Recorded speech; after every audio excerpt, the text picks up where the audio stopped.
Hello everyone, and welcome to Crash Bandicoot 3 Warped! Hope you're doing well out there. We are joined by Wolfelder Ricana. Yoha. As we continue into the third of this trilogy. Won't lie, I've been holding this off for a couple weeks. Because after my experience... Sorry, what? I was gonna say, this is also my favorite in this series, so... After the lovely experience that was Crash 2, I can only hope this one's better. But I am stalling enough. Let's finally delve into my madness once more. But after Gish, this is very much my own madness, because that game was good. Will this one at least hold a candle to it? Let's find out.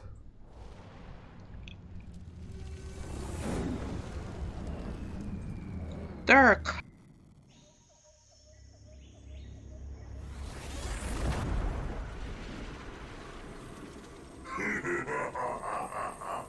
Free at last.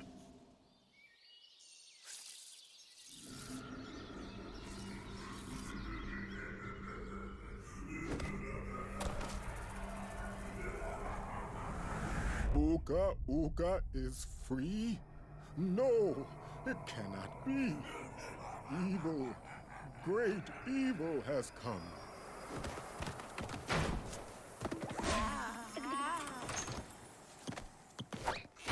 None have dared fail the great Uka even once. But you, Cortex, you have failed me twice. Great Uka! It was that infernal Bandicoot. From deep inside my temple prison, I sent you simple instructions to follow. But you lost the gems, you lost the crystals, and I have lost my patience.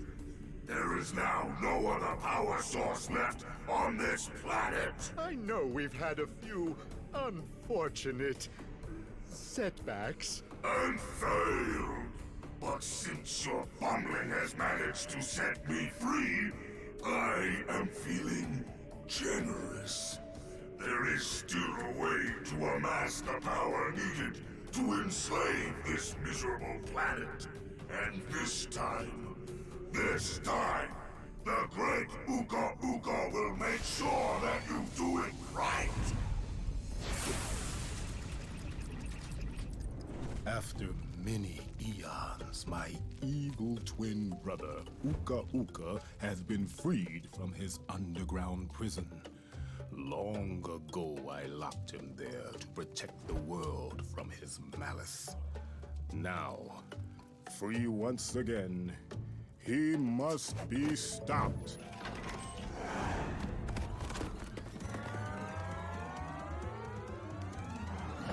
Children, Uka and Cortex plan to use this time-twisting machine to gather crystals that lay scattered across time. I have brought you here to recover the crystals before they do. To open the time portal, simply stand on a button and then jump into the portal. Good luck.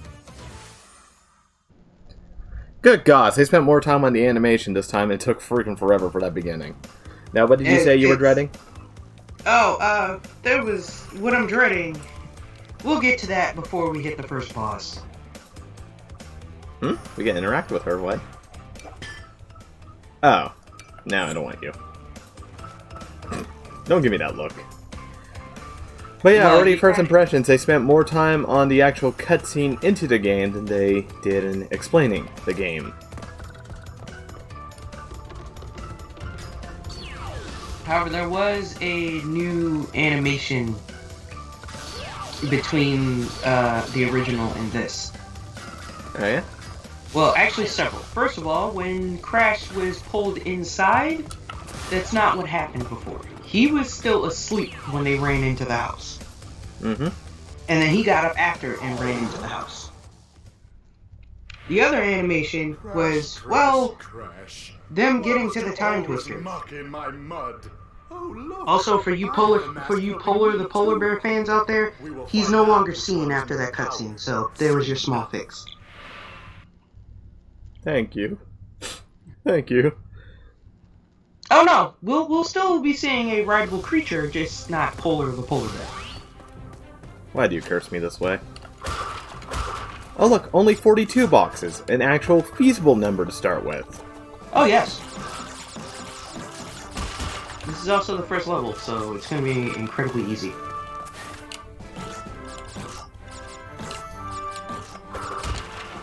Crash's abilities from 2 return. Yes, they have. So we get all the improved mobility, including through mud. He's actually able to run a good bit through it now. Yep. But yeah, remember to everyone that I said in Crash 2, I'd never touch this one, because the second one left such a bad taste in my mouth. Eh? You might want to break that. Right. Let me explain those. This is a game I've actually completed getting every last thing. Not as a child, though. I was not smart enough to do this as a child. I think I did, I don't remember. But, long story short, those boxes have a timer to them. If you do not hit those boxes before that timer runs out, they turn into steel crates and you can do nothing with them. Did they still and by count steel towards... crates, I mean the points. No, they don't. So did they detract them, or does it just count as a failure? It counts as a failure for that box. Well, that sucks. Yeah, but they're relatively lenient on it, so it's not like later levels. The timer's going to be that much shorter. They're all going to be that same thing. Well, the bonus levels aren't completely asinine, so that's an improvement right off the bat. No, I will say the abilities that you were saying were in 2. When What are you talking about? They were totally in 2. The ones here, they're relatively handholdy about what they want you to do with it. Not say it's not necessarily that they make it so you have to like they just force it on you. They just kind of give you signs to let you know, hey, this is an easy way to get across this. Oh crap, 2 of them. Ah, get the box jam. We're winners! We're winners! We did it! Oh, wait, were we supposed to grab a purple crystal while I'm there? Yeah. Actually, I meant to tell you that when I told you I replayed the first, when I actually started a new game with this. Unfortunately, they took that cutscene out, because I even tried going back in to see if Aku Aku would say anything. He did not. Well, there went that Easter egg. Thanks a lot. I'm sorry! I wasn't talking about you, I was talking about, I guess, Vicarious Visions, you know. Thanks a lot, guys! I wanted to see that cutscene! I know, it was so much fun. For those who didn't see it as a child, like I did, basically, Aku Aku is a bit of a father figure to Crash and Coco. So when you didn't complete the level with the crystal in hand, when you would go back in, instead of hearing Cortex come up and heckle you about, basically give you a really, really stern talking to, we have Aku Aku who comes in with that, I'm disappointed, I'm not Son, mad. I'm not mad, I'm just disappointed. Yeah, pretty much. But he basically goes in, he says, Crash, Coco, you need to get the crystals in order to keep them out of Cortex's hands. You need to go back in and find the crystal. And speaking about fatherly things, I didn't... Actually, it just sort of happened before all the recordings, but we found a new kitten. He quite literally dropped in from the ceiling. Little Samael. You can guess why we named him that. And trust me, he's starting to live up to that name. Although you said you didn't want Coco, this game kind of doesn't give you the choice. There are some levels that are Coco specific. Just like there are levels that are specifically for Crash as well. Under Pressure. Is this the first water level? Yes. Oh dear. Alright, I heard horror stories about the controls here. He's not that bad. Now, He's dealing really with some of the enemies, it can be that bad.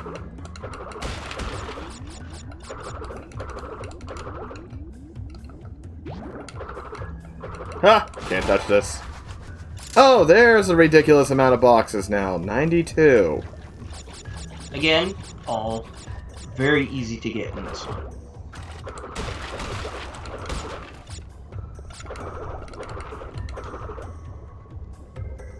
This isn't one of those levels where you need to come back later. You can actually do all of these at once. You just have to have a keen eye. Oh, I'm screwed then. You have a better eye than me at these things. But that's not fair!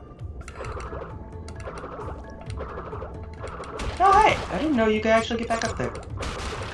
I usually just left them and then just went back in. Do I need to take that thing with me? Yes. No, this is what I heard. Oh come on, it fires missiles. And those coral things that we saw earlier, their boxes are going to be underneath them now. You can easily dispel them with just shooting it. Yeah, but it doesn't... Oh, it does just snap around. Okay, crisis averted. Thought I need a little bit more wiggle room. Yeah, this isn't too bad. Yeah. Now there is a water vehicle that I'm dreading very much.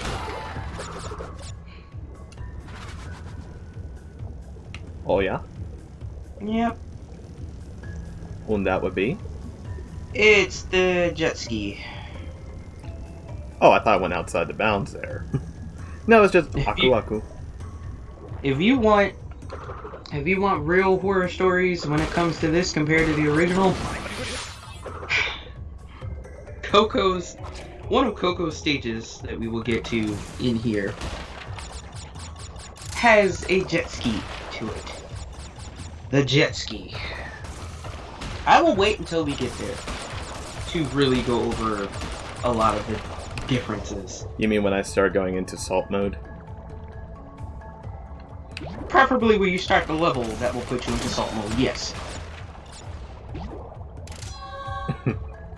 Hear that? She has no faith in me. She knows I'm gonna rage.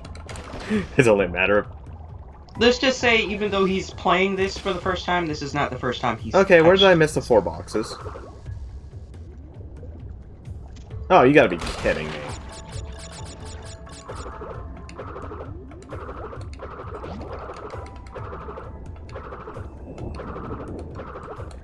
Though I can't really complain, at least it's doable. Yeah. They kind of learned their lesson, for the most part. There are still some levels we have to get gems in other places and then come back, but for the most part it's doable. Yeah, but now we've reached the other problem with this kind of setup. I'm actually starting to get bored. Yeah, they kind of toned it down a little bit. A little bit too much. Because going from 2 to this... There's a huge disparity in difficulty now. I mean, to me, considering that I never actually really played the second one that much, I don't notice it.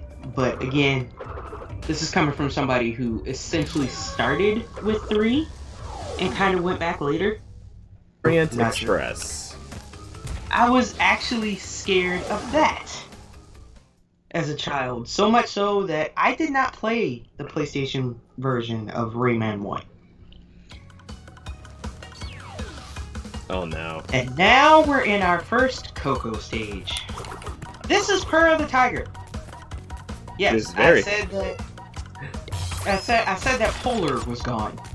I didn't say the riding mechanic was gone. Why'd you have to torture me this way? Oh, it feels... I'm just gonna die. Yeah, this one is definitely worse. in my opinion. And this is coming from somebody who these are one of my favorite types of stages. I love riding Purr the Tiger here. The problem is, as you just said, the controls feel odd. And also, something that was actually that wasn't programmed again into the stages, into these particular stages. Hera has a dash like Polar does. In the original, those barrels, you could dash through them and not take damage. Oh. Don't try it here, it doesn't work anymore. Believe me, I've tried. I'm a little upset that they took that out. They also took out the growl she does when she takes off. When she takes off in her sprints. At least I think so. I don't remember. I didn't hear it. And for those of you that have seen the game overs from the other games, you know, the other two in the trilogy. Damn it! It's about this time. This is where that game over screen came from. The game over that you see throughout the entire trilogy originated here on the PS1.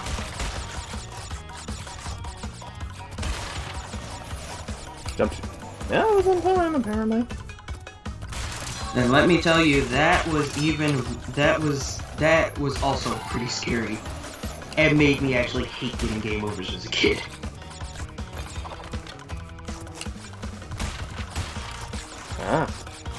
But Purr, they changed my poor little kitty.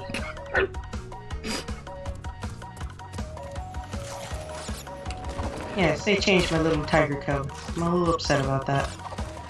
Yeah.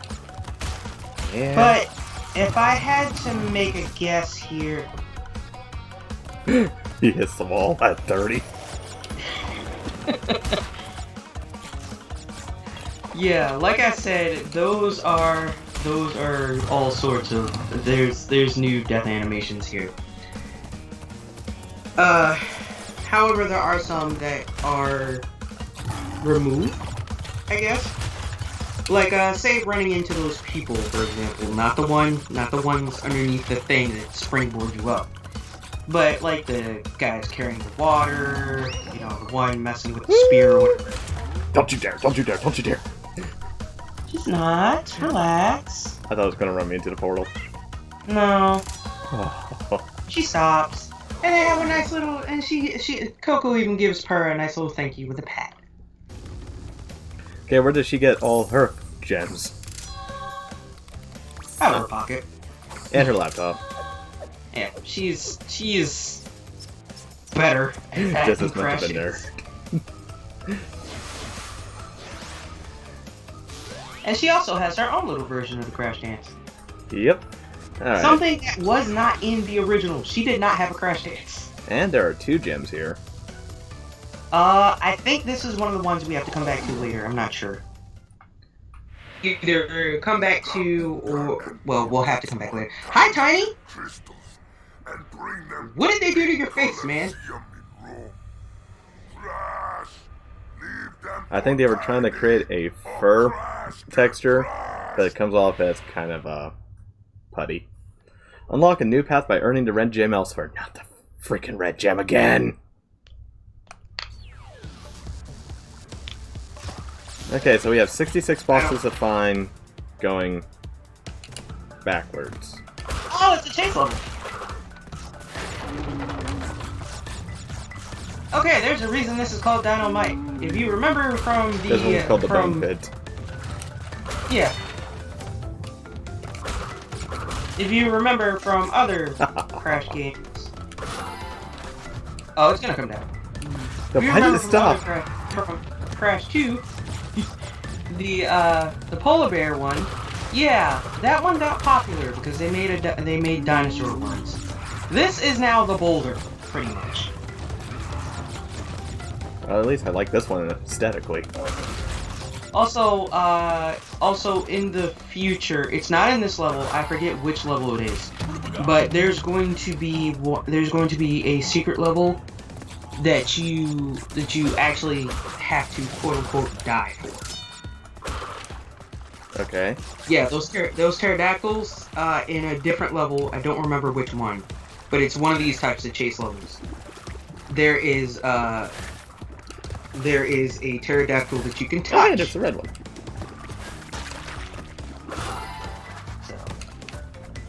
There's a nitro crate.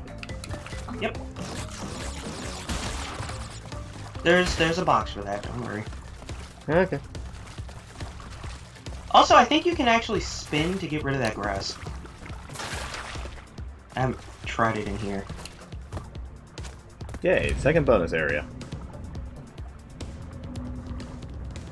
So yes, I do know this one. I do have a lot to say about it because I've played the PlayStation version of it a lot. Oh yeah? And by that, I mean I've owned it. I owned it on my PSP at one point. So there's gonna be quite a few things to say about it.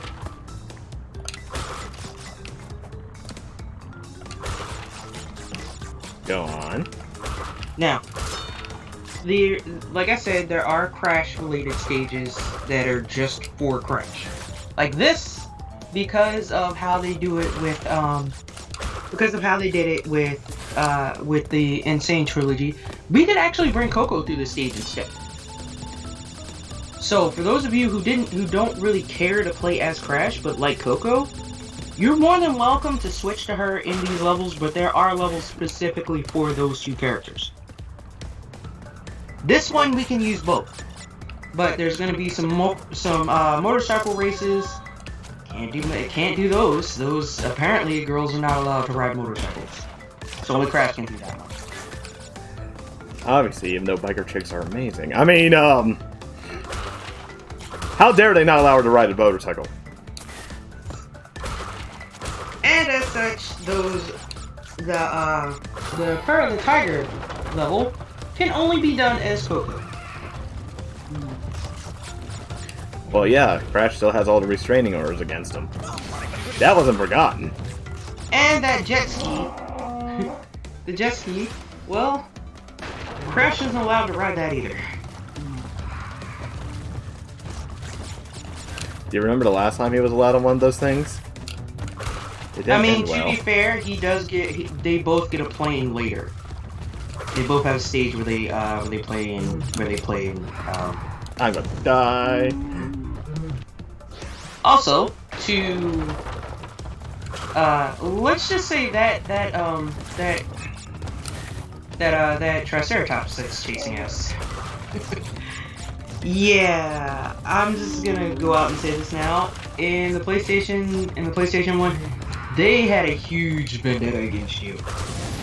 To the point where if you died, they would continuously stomp on your body. They would continuously jump on your body until the screen faded. I will say this though, these levels suffer from the same kind of actual issues that Crash 2 had when it came to these kinds of stages.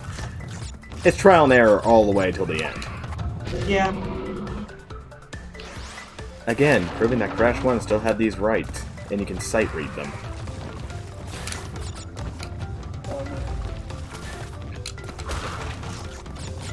At least this one's interesting thematically. Mm-hmm.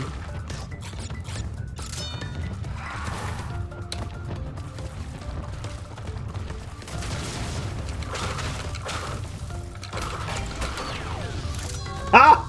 Suck it! I'm going to wrap up the first episode here. Starting thoughts, this is definitely more manageable than Crash 2. Far more manageable.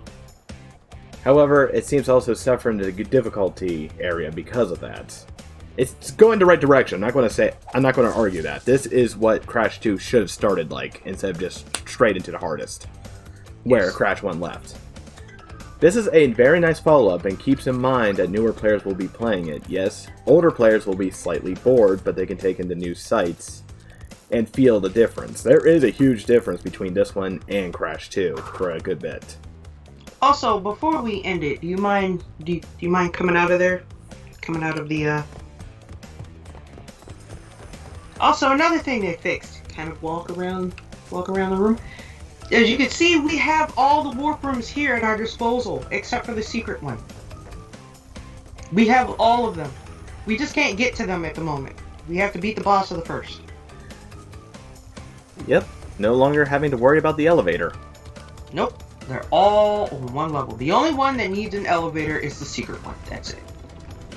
However, on that note, we'll be returning to do number 5, Making Woo Up. Oh no. And we'll catch you all in the next episode. Have a good one. See you later.